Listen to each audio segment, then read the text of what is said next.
Okay बेटा, हम लोग पहुंचे वैल्यूएशन ऑफ गुडविल में, क्वेश्चन नंबर 23, कॉर्पोरेट अकाउंट। ये मैंने कल आप लोगों को फॉर्मेट बताया था 5 स्टेप्स का, सुपर प्रॉफिट मेथड का, ठीक है। और इसको सॉल्व करेंगे। पहले ऑब्वियसली हमेशा के जैसे पहले एडजस्टमेंट सॉल्व करेंगे, ठीक है। अब ध्यान से सुनो। एडजस्टमेंट नंबर 1 में लिखा हुआ है present market value, present value of land and building is 8 lakh, other assets are to be shown at book value. मतलब लैंड एंड बिल्डिंग की मार्केट वैल्यू, अगर लैंड एंड बिल्डिंग की मार्केट वैल्यू दी हुई 8 लाख तो हम सीधा 8 लाख ही लिखेंगे। जो भी लैंड एंड बिल्डिंग की ओल्ड वैल्यू होगी उसको हम छोड़ देंगे। ये लैंड एंड बिल्डिंग की ओल्ड वैल्यू आपको क्वेश्चन में दी हुई है यहाँ पे 6 लाख।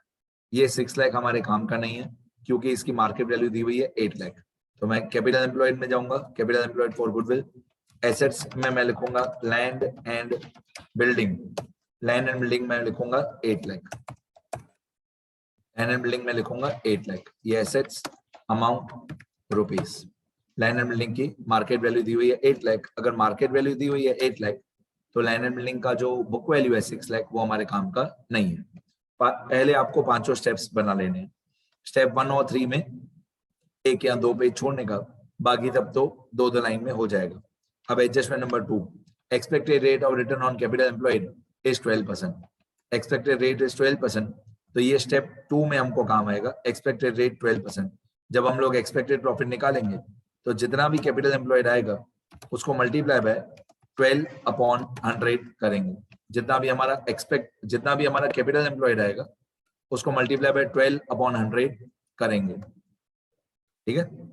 मतलब स्टेप 1 का आंसर मल्टीप्लाई बाय 12/100। तो पहले से फॉर्मेट बना के रखने का ये फायदा है, सारे स्टेप्स हम एक साथ कर सकते हैं। फिर थर्ड एडजस्टमेंट में लिखा हुआ है the profit of 3 years before tax at 50% is under. इस बात का बहुत ध्यान देना, कभी कभी बिफोर टैक्स लिखा होता है, कभी कभी आफ्टर टैक्स लिखा हुआ होता है।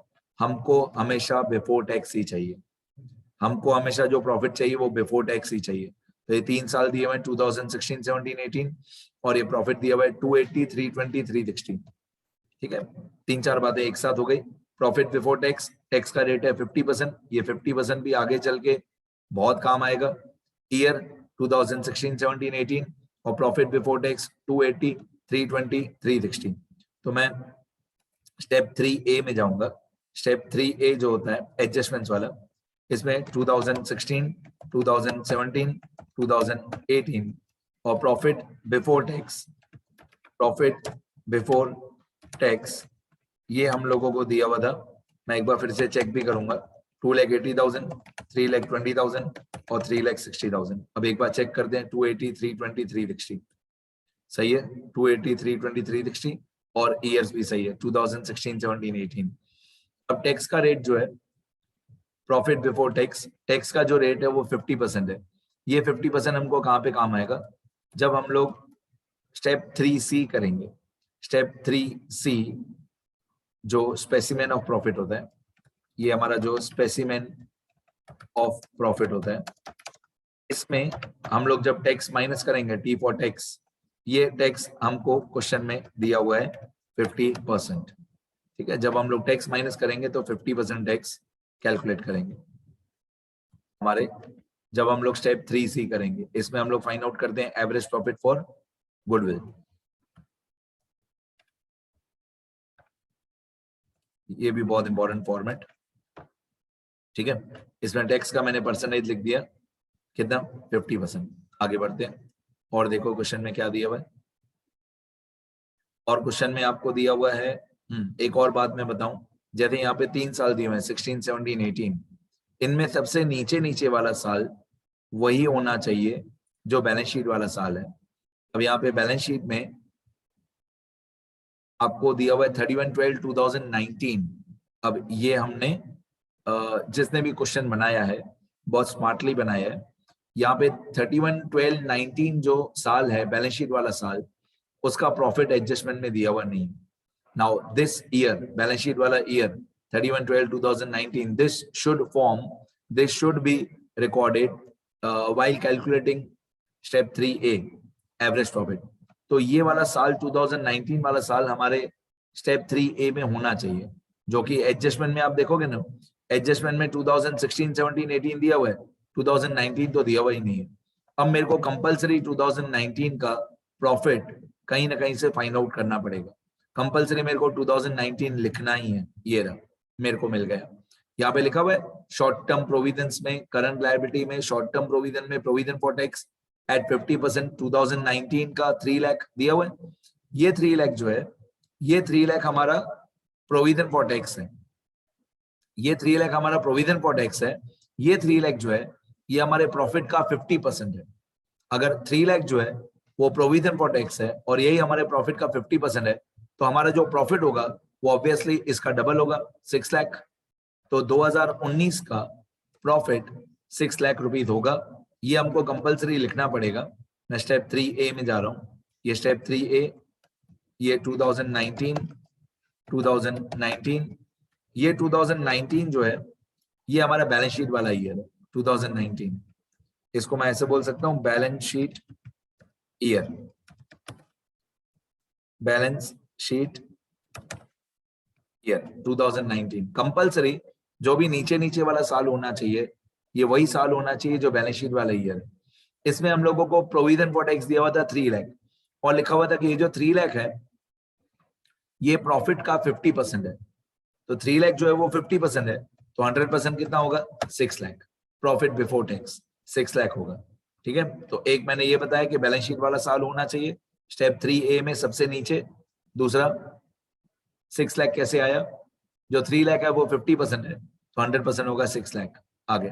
तो ये चीज अच्छी तरह से टिक कर लेना, अच्छी तरह ध्यान से समझ लेना कि ये साल होना चाहिए। चलो अब एडजस्टमेंट में और क्या दिया हुआ था क्वेश्चन में, एडजस्टमेंट 1 हो गया, 2 हो गया, अभी एडजस्टमेंट 3 भी हो गया। Calculate goodwill of the company on the basis of 4 years purchase of super profit. 4 years purchase of super profit, सुनना ध्यान से। 4 years purchase of super profit मतलब क्या, ये स्टेप 5 में आएगा। 4 years purchase of super profit, मैं स्टेप 5 में जा रहा हूँ। ये goodwill, goodwill is equal to super profit जितना भी होगा मल्टीप्लाई बाय 4 years परचेज। जितना भी हमारा गुडविल होगा multiply by 4, basically multiply by 4 जितना भी सुपर प्रॉफिट होगा मल्टीप्लाई बाय 4 करेंगे तो हमारा गुडविल आ जाएगा। और भी आगे दिया हुआ है, एक लाइन और भी दी हुई है एडजस्टमेंट में।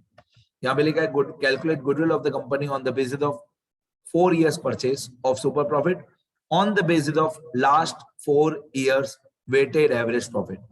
लास्ट 4 साल का वेटेड एवरेज, दिमाग लगाओ, लास्ट 4 साल का वेटेड एवरेज करोगे कैसे, एडजस्टमेंट में तो 3 साल का ही प्रॉफिट दिया हुआ है 2016, 17, 18, तो 4 साल का वेटेड कैसे निकालोगे। मतलब इनडायरेक्टली ये भी बोलना चाहते हैं कि यहाँ पे 1 साल मिसिंग है, जो मैंने 2019 का प्रॉफिट लिखा 6 लाख, तो ये लोग खुद भी बोल रहे हैं कि 4 साल का वेटेड एवरेज निकालो, तो दिए हुए तो 3 साल ही है, तो चौथा साल हमने बैलेंस शीट वाला साल लिखा जो 6 लाख रुपए हमने प्रॉफिट लिखा। हाँ वेटेड एवरेज लिखा हुआ है, वेटेड एवरेज भी नहीं लिखा हुआ होता तो भी मेरे बच्चों को पता होना चाहिए कि यहाँ पे वेटेड एवरेज ही करना है। क्यों वेटेड एवरेज करना है, आप प्रॉफिट बिफोर टैक्स का ट्रेंड देखो। ये जो प्रॉफिट बिफोर टैक्स है 2,80,000, 3,20,000, 3,60,000 और 6 लाख, प्रॉफिट बढ़ते जा रहा है। अगर प्रॉफिट बढ़ते जा रहा है तो इसको हम लोग बोलते हैं इंक्रीजिंग ट्रेंड, और इंक्रीजिंग ट्रेंड में कंपलसरी वेटेड एवरेज ही होता है। बोला हो या नहीं बोला हो। मैं यहाँ पे स्टेप 3B में जाऊंगा, सिंपल एवरेज और वेटेड एवरेज। मैं यहाँ पे एक नोट लिखूंगा, as the trend of profit, as the trend of profit is increasing, as the trend of profit is increasing, so we should find क्या, weighted average profit। मैं weighted average भी सिखाऊंगा कैसे करते हैं, पहले क्वेश्चन में बैलेंस शीट को कंप्लीट करते हैं। ठीक है, weighted average कैसे सॉल्व करते हैं वैसे आप लोगों को आता होगा, मैं फिर से दिखा दूंगा। पहले क्वेश्चन कंप्लीट करें। अब एडजस्टमेंट हमारी हो गई 1, 2, 3, और नीचे ये 4 years परचेज, ये भी स्टेप 5 में मल्टीप्लाई कर दिया, और 4 years वेटेड एवरेज वो मैं सिखाऊंगा। एडजस्टमेंट 1, 2, 3 हो गया। अब बैलेंस शीट में जाएंगे। बैलेंस शीट में दे जो भी सब एसेट्स और लायबिलिटीज है, आप सिर्फ एक चीज डिसाइड करोगे, कौन सा एसेट एसेट्स में लिखना है, कौन सा नहीं लिखना है, कौन सी लायबिलिटी लायबिलिटीज में लिखनी है, कौन सी नहीं लिखनी है। जैसे सबसे पहले लिखा हुआ है हमको 60,000 equity share of 10 each fully paid up 6 lakh. ये 6 लाख रुपीज हम लायबिलिटीज में लिखेंगे कि नहीं लिखेंगे, तो मेरा आंसर है नहीं लिखेंगे। इक्विटी शेयर कैपिटल लायबिलिटीज में नहीं लिखते हैं। अब मैंने थियरी लेक्चर्स में बताया है कि कौन से एसेट्स टेकन होते हैं, कौन से एसेट्स नॉट टेकन होते हैं, कौन सी लायबिलिटीज टेकन होती है, कौन सी लायबिलिटीज नहीं नॉट टेकन होती है। थियरी वाले वीडियो लेक्चर्स में मैंने बताया, मैं इसको लिस्ट ABCD बोलता हूँ। तो इक्विटी शेयर कैपिटल लायबिलिटीज में नहीं आता है। 10% प्रेफरेंस शेयर कैपिटल 2 लाख ये लायबिलिटीज में आता है, हाँ आता है। प्रेफरेंस शेयर कैपिटल हम लायबिलिटीज में लिखते हैं पर अलग से लिखते हैं। तो ये 2 लाख याद करो और ये 10% भी याद करो। 10% प्रेफरेंस शेयर डिविडेंड में भी काम आएगा। चलो तो मैं स्टेप 1 में जाऊंगा पहले। ये हमारा स्टेप 1 है, कैपिटल एम्प्लॉयड फॉर गुडविल। इसमें मैं लायबिलिटीज में मैं प्रेफरेंस शेयर कैपिटल लिखूंगा पर अलग से माइनस करूंगा। लेस 10% प्रेफरेंस शेयर कैपिटल और 10% प्रेफरेंस शेयर कैपिटल हमको दिया हुआ है कितना, 2 लाख। ये मैं माइनस करूंगा पर अलग से माइनस करूंगा। और इसका जो 10% डिविडेंड होगा, 2 लाख का 10% डिविडेंड, ये हमारा स्टेप 3C में आएगा, एवरेज प्रॉफिट फॉर गुडविल में। यहाँ पे आपने देखा होगा प्रेफरेंस शेयर डिविडेंड मैंने लिखा था 1 year compulsory. Preference share dividend 1 year compulsory, ये हमको यहाँ पे माइनस करना पड़ेगा। और अगर आपको याद हो प्रेफरेंस शेयर डिविडेंड कैसे निकालेंगे, तो 2 lakh rupees preference share capital था, मल्टीप्लाई बाय 10/100। तो 2 लाख का 10% प्रेफरेंस शेयर डिविडेंड ये होता है 20,000। ये हम माइनस कर देंगे 20,000 प्रेफरेंस शेयर डिविडेंड। आगे बढ़ते हैं।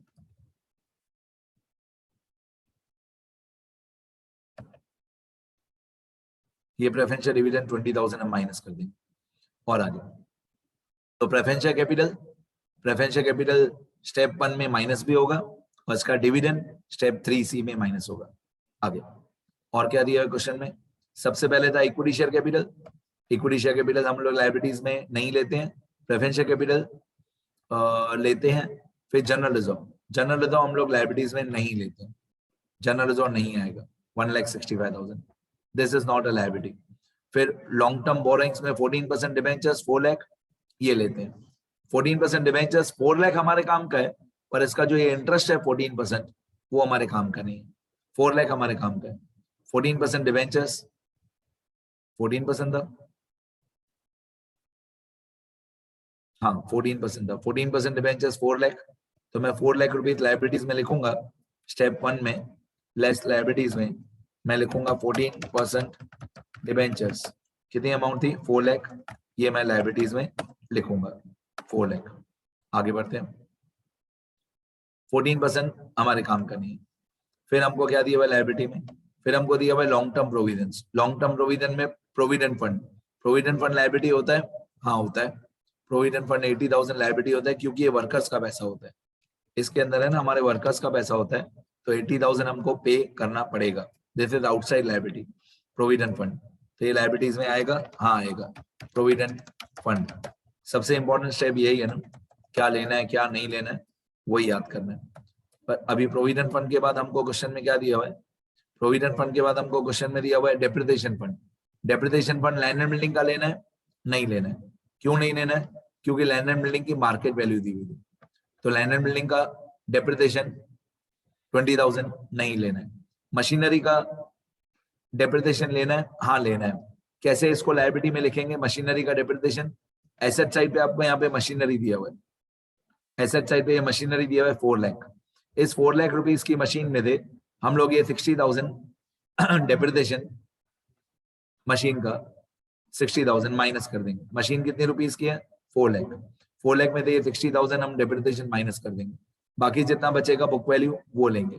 4 लाख माइनस 60,000, मैं यहाँ पे लिखूंगा मशीनरी, इसकी कॉस्ट प्राइस है 4 लाख और इसका डेप्रिसिएशन है 60,000, तो 4 लाख में से 60,000 माइनस, बाकी आएगा 3,40,000।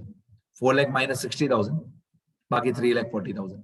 तो एसेट साइड पे मशीन दिया हुआ है, लायबिलिटी साइड पे इसका डेप्रिसिएशन फंड, तो एसेट में से लायबिलिटी माइनस कर दिया मैंने। आगे बढ़ते हैं।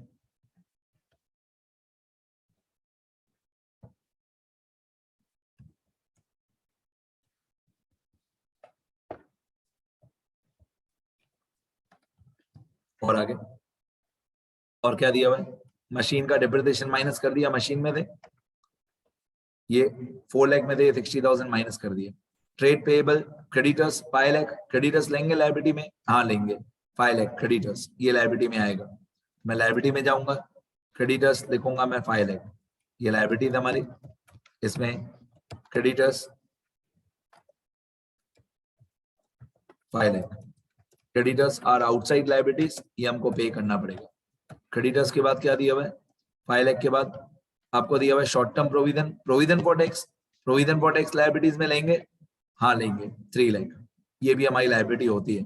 प्रोविजन फॉर टैक्स 3 लाख, ये लायबिलिटीज में आएगा। चाहे इसी में से हमने प्रॉफिट बिफोर टैक्स निकाला था, but provision for tax itself is a liability because this is payable by us to the government.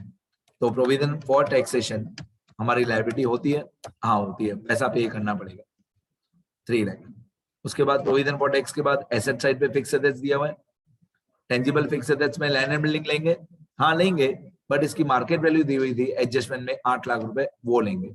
Machinery लेंगे, हाँ लेंगे, और मैंने लिख भी दिया है मशीन, मैंने 4 लाख की मशीन में दे, ये 60,000 माइनस करके 3,40,000 मैंने लिख दिया है। इंटेंजिबल एसेट्स में गुडविल लेंगे, इंटेंजिबल एसेट्स में गुडविल लेना है नहीं लेना है, क्योंकि यही तो चैप्टर का नाम है वैल्यूएशन ऑफ गुडविल, तो गुडविल की ओल्ड वैल्यू नहीं लेते।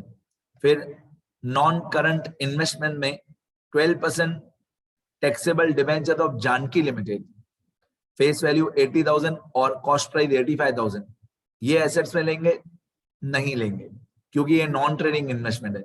जैसे यहाँ पे जानकी लिमिटेड लिखा हुआ है, तो जानकी हो या में एक्स लिमिटेड हो, वाई लिमिटेड हो, जेड लिमिटेड हो, कोई भी नाम हो, कोई भी नाम के डिबेंचर्स या कोई भी नाम के बॉन्ड्स, वो नॉन ट्रेडिंग इन्वेस्टमेंट होता है।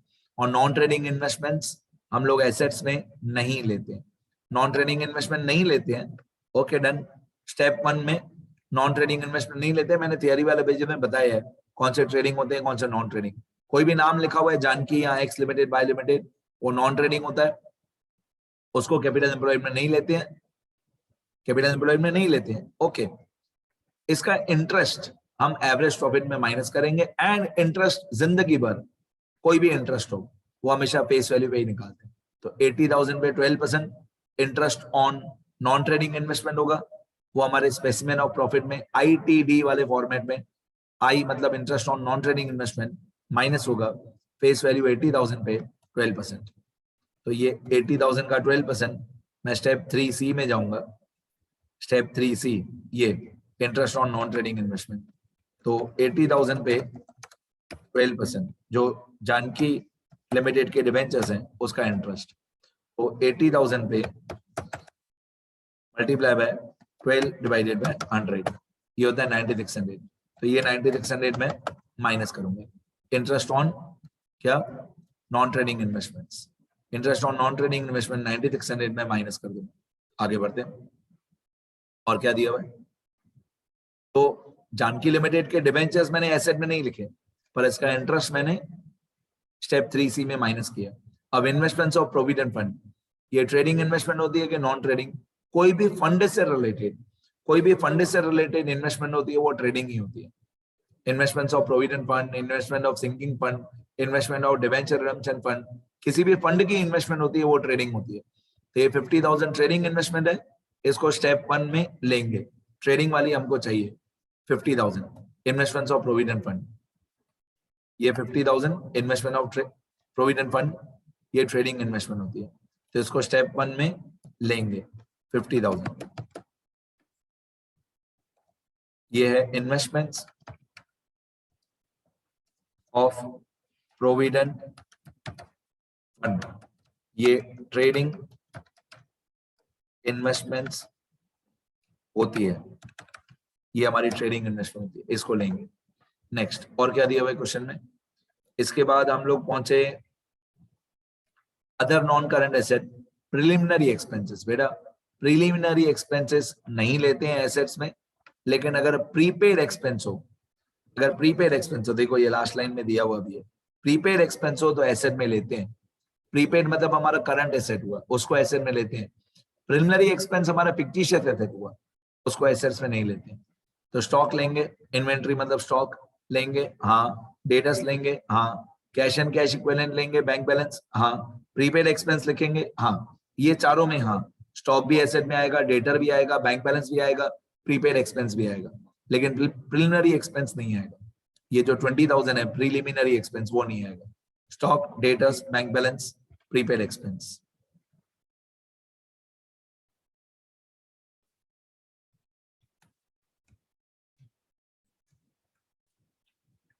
स्टॉक, डेटर्स, बैंक बैलेंस,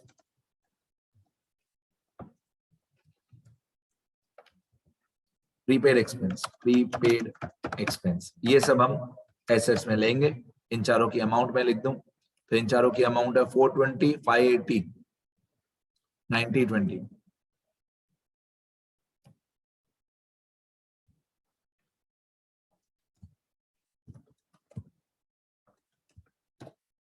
एक बार चेक कर लेते हैं amount. 420, 580, 90, 20। 420, 580, 90, 20 done, everything done. Balance sheet में भी सब मैंने लिख दिया, एडजस्टमेंट में मैंने सब लिख दिया।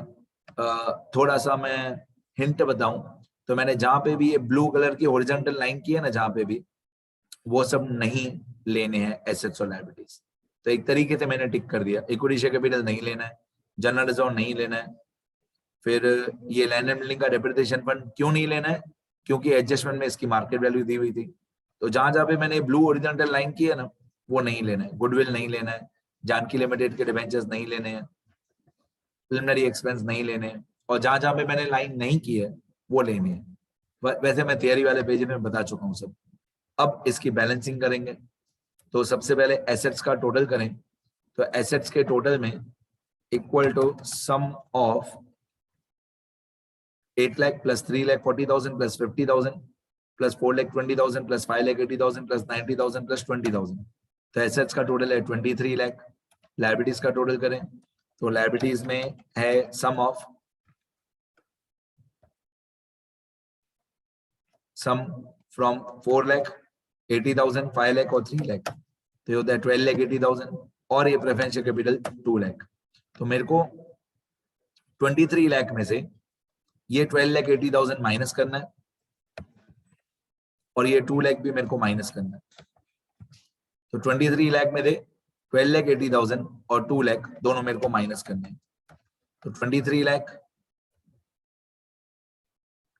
माइनस 12 lakh 80,000, ओरली कर लो। 23 माइनस 12 कितना होता है? 23 माइनस 12 होता है 11 लाख। 11 लाख माइनस 80,000, 10 लाख 20,000। 10 लाख 20,000 में से 2 लाख माइनस कर दो। 10 लाख 20,000 माइनस 2 लाख, 8 लाख 20,000। ये 8 लाख 20,000 पे हो गया आपका कैपिटल एम्प्लॉयड फॉर गुडविल। इसको बोलते हैं कैपिटल एम्प्लॉयड फॉर गुडविल। ये हमारे स्टेप 1 का आंसर। अभी पूरा आंसर बहुत इजी हो जाएगा इसके बाद बहुत इजी है, सुनते रहो। अब ये कैपिटल एम्प्लॉयड फॉर गुडविल आ गया, कितना आ गया? 8,20,000। अब ये 8,20,000 आगे बहुत काम आएगा। अब हम क्या करेंगे, ये 8,20,000 को स्टेप 2 में लेके जाएंगे, एक्सपेक्टेड प्रॉफिट में। Expected profit is equal to ये वाला 8,20,000 मल्टीप्लाई बाय 12/100। तो 8,20,000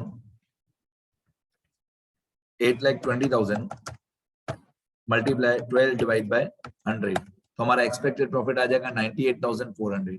ये 98,400 हमारा एक्सपेक्टेड प्रॉफिट आ गया। अब स्टेप 3A में जाते हैं, एडजस्टमेंट्स।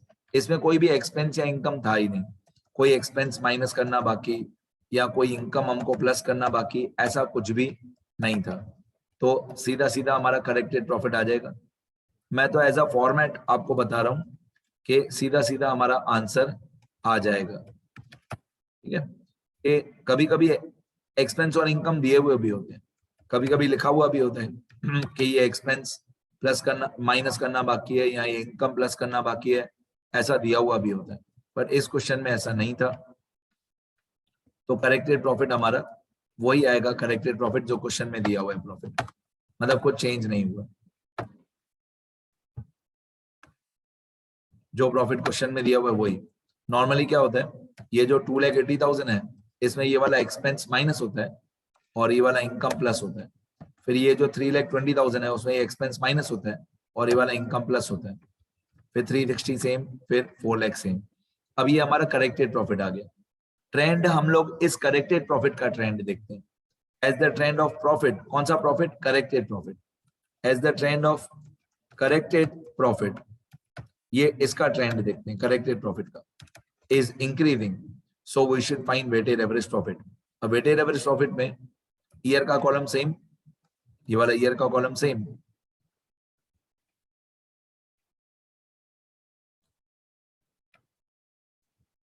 हम लोग क्या करेंगे वेटेड एवरेज प्रॉफिट में ये वाला ईयर का कॉलम जो है ये सेम बनाएंगे यहाँ पे, और प्रॉफिट करेक्टेड प्रॉफिट का कॉलम सेम बनाएंगे, ये करेक्टेड प्रॉफिट ये वाला कॉलम सेम बनाएंगे। फिर करेक्टेड प्रॉफिट जो है वो हमारा, उसको हम बोलेंगे एक्स, करेक्टेड प्रॉफिट को हम लोग एक्स बोलेंगे, सुनते रहना। तो पहला हमारा प्रॉफिट था करेक्टेड वाला, ये 2,80,000, ठीक है। दूसरा था हमारा 3,20,000 करेक्टेड वाला। पहला करेक्टेड था 280, फिर उसके बाद था 320, उसके बाद था 360, उसके बाद था 6 लाख। ये हमारा करेक्टेड प्रॉफिट आ गया। करेक्टेड प्रॉफिट मतलब एक्स, करेक्टेड प्रॉफिट मतलब एक्स। अब अगर हमको वेटेड एवरेज प्रॉफिट चाहिए, अगर हमको वेटेड एवरेज प्रॉफिट चाहिए तो इसके बाद एक कॉलम आएगा डब्ल्यू। कौन सा कॉलम आएगा? डब्ल्यू। और उसके बाद एक कॉलम आएगा एक्स डब्ल्यू। तो वेट का कॉलम WEIGHT, वेट का कॉलम मतलब डब्ल्यू, और उसके बाद एक कॉलम आएगा एक्स मल्टीप्लाई बाय डब्ल्यू, ठीक है। अब वेट का कॉलम अगर नहीं दिया हुआ, if weights are not given then 1 2 3 4, ये भी मैंने थियरी वाले पेज में बताया है। अगर वेट्स नहीं दिए हुए हो तो वेट्स हो जाएंगे 1 2 3 4, ठीक है, ध्यान दो। अब हम लोग एक्स और डब्ल्यू दोनों को मल्टीप्लाई कर देंगे। तो ये वाला x 2,80,000 मल्टीप्लाई बाय 1, ऑब्वियसली 2,80,000। फिर ये वाला x 3,20,000 मल्टीप्लाई बाय w 2, 6,40,000। फिर 3,60,000 मल्टीप्लाई बाय 3, फिर 6 लाख मल्टीप्लाई बाय 4। ध्यान दो, पहले 2,80,000 मल्टीप्लाई बाय 1, फिर 3,20,000 मल्टीप्लाई बाय 2, फिर 3,60,000 मल्टीप्लाई बाय 3, फिर 6 लाख मल्टीप्लाई बाय 4। अब यहाँ पे आपका सिग्मा डब्ल्यू आएगा और यहाँ पे सिग्मा एक्स डब्ल्यू आएगा, ठीक है। सिग्मा डब्ल्यू और sigma X W. Sigma W मतलब ऑब्वियसली डब्ल्यू कॉलम का टोटल, तो डब्ल्यू कॉलम का टोटल होगा 1 + 2 + 3 + 4, ये आएगा 10। सिग्मा एक्स डब्ल्यू मतलब ये जो अमाउंट्स हैं 2,80,000, 6,40,000, 10,80,000, 24 लाख, इन सब का टोटल, ये सिग्मा डब्ल्यू है, ये है 44 लाख। कितना है सिग्मा डब्ल्यू? 44 लाख। अब हम लोग यहाँ पे वेटेड एवरेज प्रॉफिट निकालेंगे, वेटेड एवरेज प्रॉफिट। अब वेटेड एवरेज प्रॉफिट का फॉर्मूला होता है sigma X W divided by sigma W.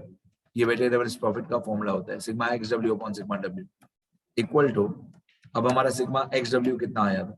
ये था 44 lakh, divided by sigma W कितना आया था? सिग्मा डब्ल्यू आया था हमारा 10, तो 44 लाख डिवाइडेड बाय 10, तो हमारा वेटेड एवरेज प्रॉफिट आ जाएगा 44 लाख डिवाइडेड बाय 10, ये आएगा 4,40,000 रुपीज।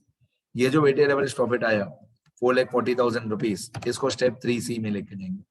यहाँ पे profit before interest and tax में 4,40,000 रुपीज, इसमें दे आई for interest on non trading investment minus कर देंगे, मतलब 4,40,000 में दे 9,600 माइनस कर देंगे, तो हमारा आंसर आएगा 4,30,400।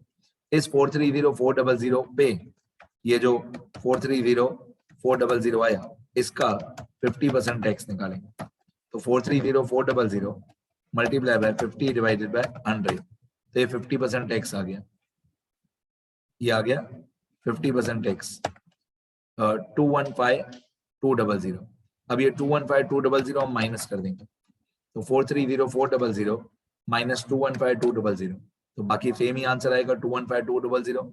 इस 215,200 में से हम प्रेफरेंशियल डिविडेंड माइनस कर देंगे 20,000, इसलिए अगर पहले से लिख के रखा है तो ज्यादा इजी हो जाता है। तो हमारा आंसर आएगा 195,200।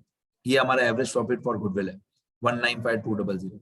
ये जो 195,200 आया एवरेज प्रॉफिट फॉर गुडविल, इसमें से हम सुपर प्रॉफिट माइनस कर देंगे। अब हमारा सुपर प्रॉफिट कितना था, ऊपर जाना पड़ेगा स्टेप 2 में। ये हमारा सुपर प्रॉफिट था 98,400। तो average profit 195,200 minus expected profit 98,400। अब इन दोनों को माइनस करेंगे तो इक्वल टू 195,200 195,200 माइनस 98,400। तो हमारा सुपर प्रॉफिट आ जाएगा 96,800। ये जो सुपर प्रॉफिट आया 96,800, इसको मल्टीप्लाई में number of years of purchase कर देंगे। तो 96,800 मल्टीप्लाई बाय 4 ईयर्स परचेज। तो 96,400 मल्टीप्लाई बाय 4 ईयर्स परचेज। तो अगर आप इसको मल्टीप्लाई 96,800 मल्टीप्लाई बाय 4 करोगे तो आपका गुडविल आ जाएगा 387,200 रुपीज। ठीक है, चेक करें 387,200।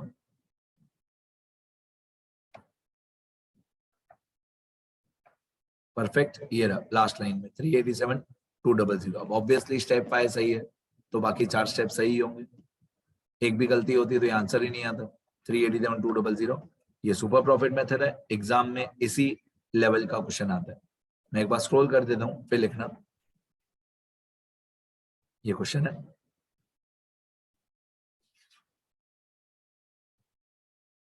ये क्वेश्चन है, ये भी क्वेश्चन है, ये भी क्वेश्चन है, यहां तक क्वेश्चन है। ये आंसर में स्टेप 1,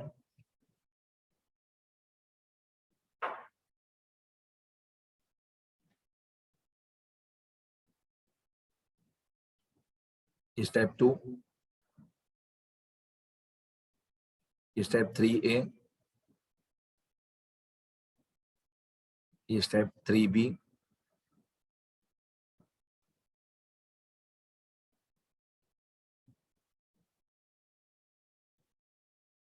स्टेप 3C,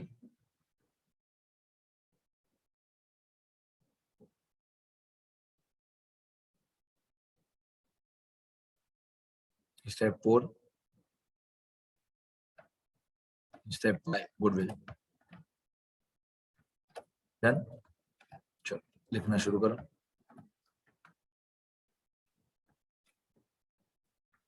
लिखते रहो बेटा,